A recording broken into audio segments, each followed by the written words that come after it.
Hi students, myself Manjunath, lecturer in economics, the Golden Glimpse, PU College.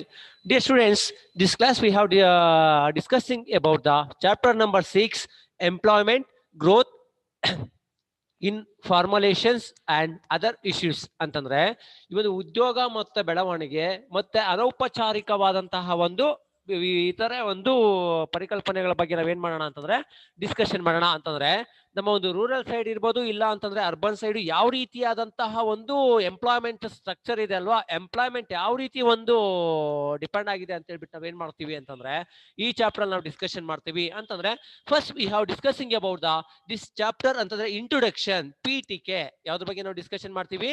ಪೀಠಿಕೆ ಬಗ್ಗೆ ನಾವು discussion ಮಾಡ್ತೀವಿ ಅಂತಂದ್ರೆ people do a variety of work, some work on firms ಅಂತಂದ್ರೆ people do a variety of work ಅಂತಂದ್ರೆ ಜನರು ಏನ್ ಮಾಡ್ತಾರೆ ಅಂತಂದ್ರೆ ವಿವಿಧ ರೀತಿಯಾದಂತಹ ಒಂದು ಕೆಲಸಗಳನ್ನ ಮಾಡ್ತಾ ಇರ್ತಾರೆ. ವಿವಿಧ ರೀತಿಯಾದಂತಹ ಒಂದು ಕೆಲಸಗಳನ್ನ ಮಾಡಂತ ಒಂದು ಸನ್ನಿವೇಶದಲ್ಲಿ ಏನಾಗ್ತಾ ಇರುತ್ತೆ ಅಂತಂದ್ರೆ ಜನರು ಈ ಒಂದು ವಿವಿಧ ರೀತಿಯಾದಂತಹ ಒಂದು ಸಂದರ್ಭದಲ್ಲಿ ಸಮ್ ವರ್ಕ್ ಫರ್ಮ್ಸ್ ಅಂತಂದ್ರೆ ಕೆಲವೊಂದು ಉದ್ಯಮಗಳು ಏನ್ ಬರುತ್ತೋ ಕೆಲವು ಉದ್ಯಮಗಳಲ್ಲಿ ಏನ್ ಮಾಡ್ತಿರ್ತಾರೆ ಅಂತಂದ್ರೆ ಉದ್ಯೋಗದಲ್ಲಿ ತೊಡ್ಕೊಂಡಿರ್ತಾರೆ.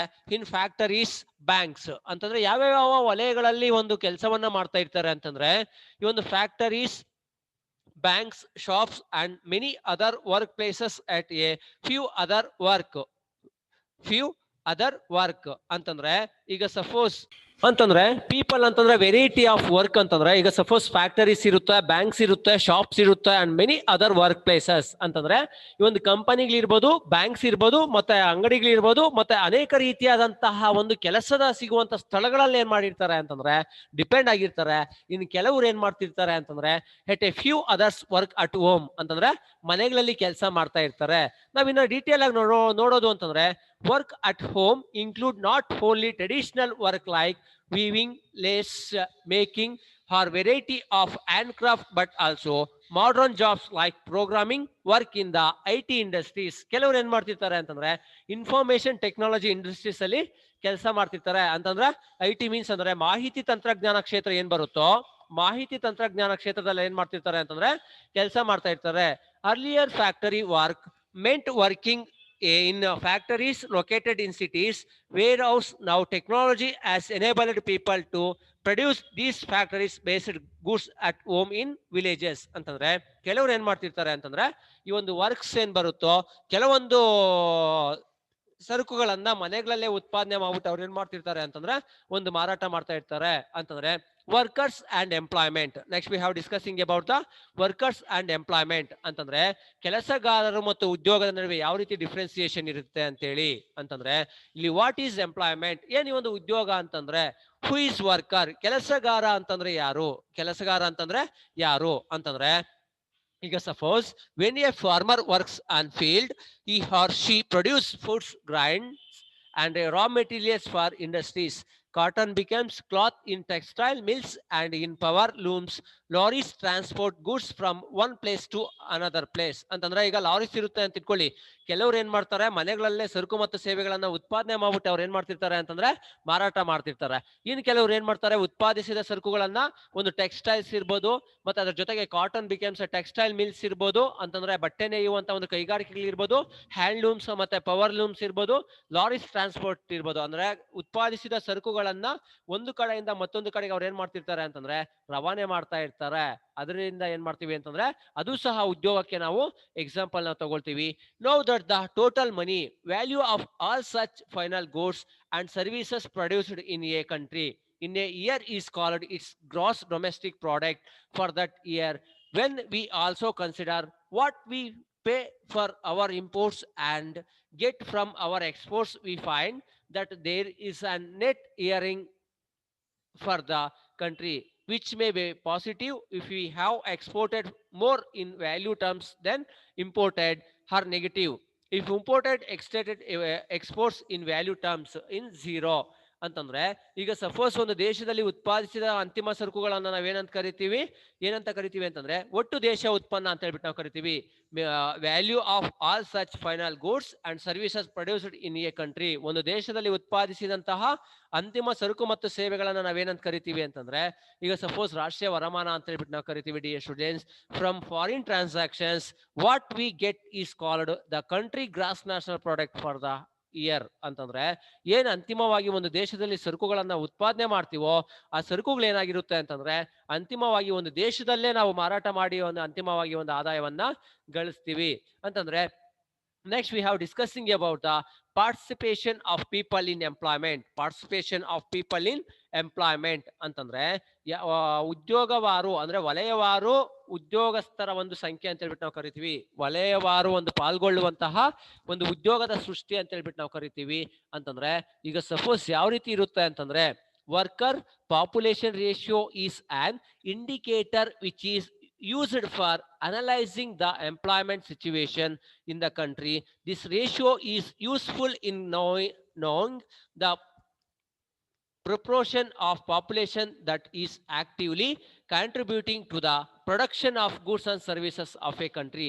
If the ratio is higher, it means that the engagement of people is greater. If the ratio for a country is medium or low, it means that a very high proportion of its population is not involved directly in economic activities. ಅಂತಂದ್ರೆ worker population ratio is on indicator which is used for analysing the employment situation in the country. ಅಂತಂದ್ರೆ ನಾವೀಗ worker population ಇದೆ ಅಲ್ವಾ, ಅಂತಂದ್ರೆ ಉದ್ಯೋಗದ ಒಂದು ಜನಸಂಖ್ಯೆ ಅನುಪಾತ ಏನಿದೆಯೋ, ಜನಸಂಖ್ಯಾ ಒಂದು ಉದ್ಯೋಗದ ಒಂದು ಅನುಪಾತವನ್ನ ನಾವು ಯಾವ ರೀತಿ ಒಂದು ದೇಶದಲ್ಲಿ ಒಂದು ಯಾವ ರೀತಿ ಒಂದು ಮೆಜರ್ ಮಾಡ್ತೀವಿ ಅಂತಂದ್ರೆ, this ratio is useful in knowing the proportion of population that actively contributing of production of goods and services. ಅಂತಂದ್ರೆ ಏನ್ ಈ ಒಂದು ಸರಕು ಮತ್ತು ಸೇವೆಗಳ ಉತ್ಪಾದನೆ ಪ್ರಮಾಣದ ಮೇಲೆ ನಾವೇನ್ ಮಾಡಿರ್ತೀವಿ ಅಂತಂದ್ರೆ ಆಧಾರವಾಗಿ ಇಟ್ಕೊಂಡಿರ್ತೀವಿ.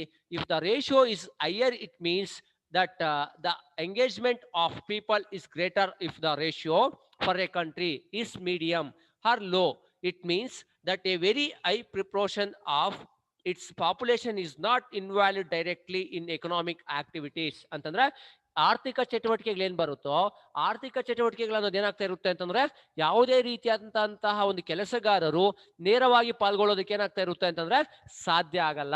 ಇದಿಷ್ಟು ಸಹ ಏನ್ ಮಾಡ್ತೀವಿ ಅಂತಂದ್ರೆ, ಈಗ suppose participation of people in employment concept ಅಲ್ಲಿ ನಾವು ಡಿಸ್ಕಷನ್ ಮಾಡ್ತೀವಿ.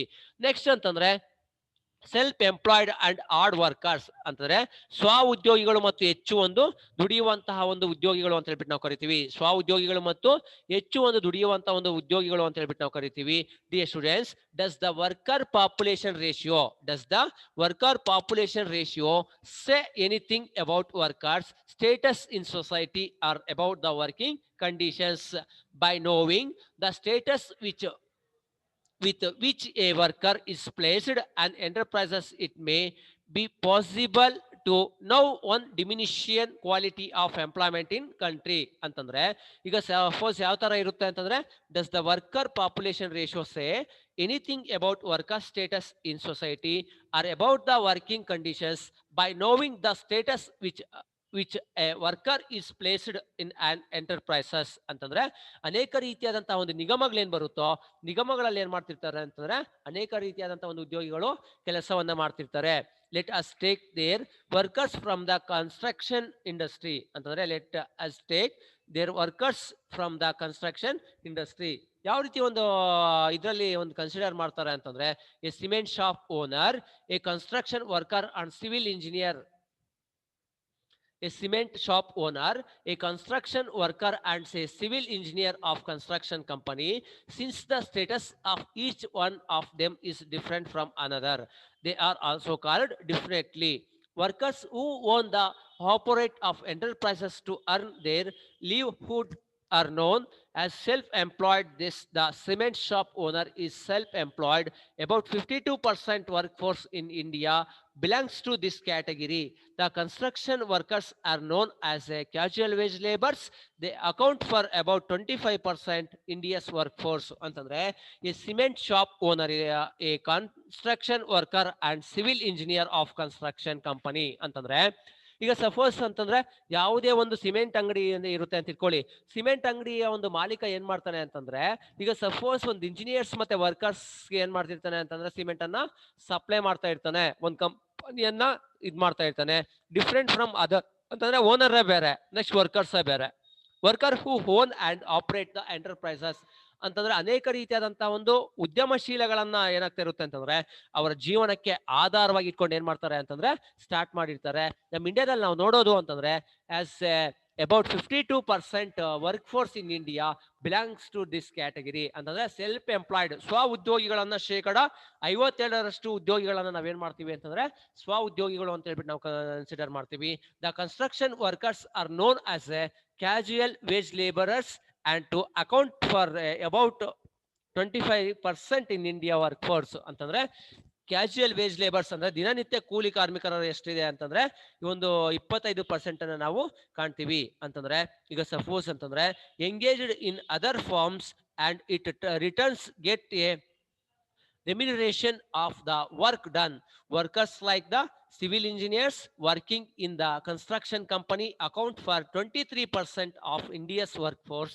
When a worker is engaged by someone or an enterprise and paid his or wages on regular basis, they are known as a regular salaries employees. ಅಂತಂದ್ರೆ engaged in other firms of return of a remuneration from work done. ಅಂತಂದ್ರೆ ಅನೇಕ ರೀತಿಯಾದಂತಹ ಒಂದು ಜನರು ಏನ್ ಮಾಡ್ತಾರೆ ಅಂತಂದ್ರೆ ಅನೇಕ ರೀತಿಯಾದಂತಹ ಒಂದು ಆದಾಯವನ್ನ, ದಿನನಿತ್ಯದ ಒಂದು ವೇತನ ಇದೆಯೋ ಪ್ರತಿಫಲವನ್ನ ನಿರೀಕ್ಷಣೆ ಮಾಡ್ಬಿಟ್ಟು ಅವ್ರು ಏನ್ ಮಾಡ್ತಿರ್ತಾರೆ ಅಂತಂದ್ರೆ ಕೆಲಸದಲ್ಲಿ ಪಾಲ್ಗೊಂಡಿರ್ತಾರೆ. Workers like the civil engineers working the construction company account ಅಂತಂದ್ರೆ 23% ಇಂಡಿಯಾದ ವರ್ಕ್ ಫೋರ್ಸು ಒಂದು ಸಿವಿಲ್ ಖಾಸಗಿ ಒಂದು ಇಂಜಿನಿಯರ್ಸ್ ಅಂತಂದ್ರೆ ನಾವು ನೋಡ್ತಾ ಇರ್ತೀವಿ. ಅದ್ರ ಜೊತೆಗೆ ಏನಾಗ್ತಾ ಇರುತ್ತೆ ಅಂತಂದ್ರೆ ಈ ಒಂದು on enterprise and paid is are wages and regular basis they are known as a regular salaries employees. ಅಂದ್ರೆ ರೆಗ್ಯುಲರ್ ಇದನ್ನ ನಾವು ಕಾಣ್ತೀವಿ. ಡಯಾಗ್ರಾಮ್ ಅನ್ನ ನಾವು ನೋಡಿದಾಗ ಮೇಲ್ ವರ್ಕರ್ಸ್ ಅಂತಂದ್ರೆ ಒಂದು ಪುರುಷ ವರ್ಕರ್ಸ್. ಈಗ ಸಪೋಸ್ ಯಾವ ರೀತಿ ಇದೆ, ಸೆಲ್ಫ್ ಎಂಪ್ಲಾಯ್ಡ್ ಮೀನ್ಸ್ ಅಂತಂದ್ರೆ ಇದು ಸೆಲ್ಫ್ ಎಂಪ್ಲಾಯ್ಡ್. ರೆಗ್ಯುಲರ್ ಸ್ಯಾಲರೀಸ್ ಇದು ಸೆಲ್ಫ್ ಎಂಪ್ಲಾಯ್ಡ್, ಇದು ರೆಗ್ಯುಲರ್ ಎಂಪ್ಲಾಯ್ಸು, ಕ್ಯಾಶುಯಲ್ ಲೇಬರ್ಸ್. ಅರ್ಥ ಆಗ್ತಾ ಇದೆಯಾ?